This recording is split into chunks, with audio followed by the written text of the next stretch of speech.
Alright guys, तो ये जो मदरबोर्ड है ये है कोई वीवो का फ़ोन, उसके फ़ोन का मदरबोर्ड है।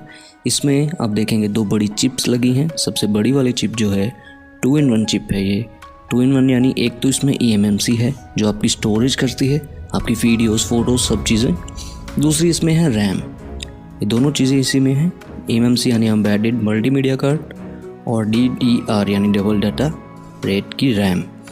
और ये करती है आपकी स्टोरेज और प्रोसेस करती है आपका सॉफ्टवेयर, जो भी आप सॉफ्टवेयर कंपनी प्रोवाइड करवाती है इसमें रन करता है। और अगर ये फॉल्टी हो जाती है तो आप इसको अपने डिवाइस को ऑन नहीं कर पाएंगे, उसमें आप सॉफ्टवेयर नहीं कर पाएंगे, उसको फ्लैश नहीं कर पाएंगे।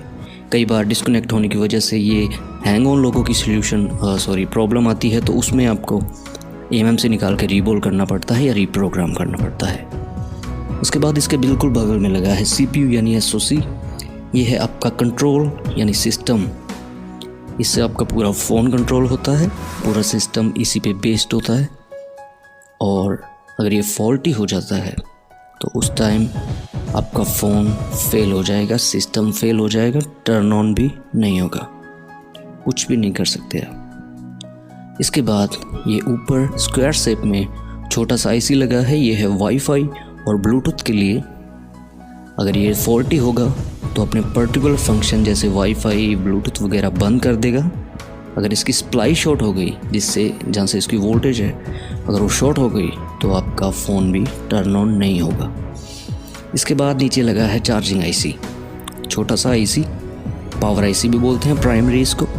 इससे प्रोड्यूस होती है आपकी सिस्टम वोल्टेज यानी VPH। VSYS भी लिखा हो सकता है, स्मैटिक्स में VPH भी लिखा हो सकता है। तो ये है आपका primary charging IC, power IC। ये आपका फ़ोन चार्ज करने में भी अपनी हेल्प करता है। और ये है DC to DC कन्वर्टर भी इसी को बोलते हैं। चार्जर से फ़ोन अपना डिस्प्ले आती है, सब वगैरह चलता है, तो इसलिए इसको DC to DC कन्वर्टर भी बोलते हैं। और ये अगर फॉल्टी हो जाएगा तो आप समझ सकते हैं आपकी चार्जिंग नहीं होगी, उस टाइम आप समझ सकते हैं। और अगर आपका फ़ोन ऑन भी नहीं हो रहा मान लीजिए, तो आप सबसे पहले इसी पे वर्क करके देखेंगे। उसके बाद जो मेन आपकी पावर का PMIC पावर IC लगा है वो होता है ये वाला।